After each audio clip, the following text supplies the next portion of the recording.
आ गया। हाँ भाई, पवन सिंह का 2026 का पहले होली गाने का पोस्टर आ गया भाई। बहुत सारे लोग इस गाने का वेट कर रहे थे कि पवन सिंह का होली कब तक आएगा। फाइनली पवन सिंह का होली गाने का पोस्टर आ चुका है, जिस गाने का नाम है सतरंगी सलवारवा। हाँ भाई, बहुत ही जबरदस्त पोस्टर बनाया गया है भाई। हाँ भाई, इस गाने का टीजर कल आ रहा है, यानी कि 18 तारीख को।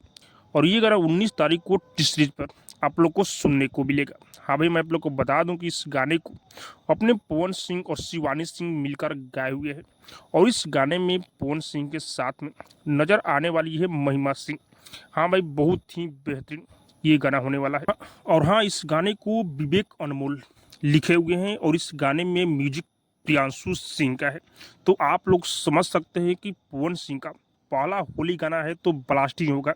तो आप लोग का वेट हुआ ख़त्म बहुत ही जल्द, यानी कि 19 तारीख को ये गाना आप लोग को सुनने को मिलेगा भाई। बाकी आप सबको क्या लग रहा है कमेंट करके जो बताइएगा। और हाँ, अब तक मेरे चैनल को सब्सक्राइब नहीं किए तो सब्सक्राइब कीजिए, लाइक कीजिए, शेयर कीजिए, क्योंकि भोजपुरी का अपडेट आप लोग तक पहुँचाता रहता हूँ।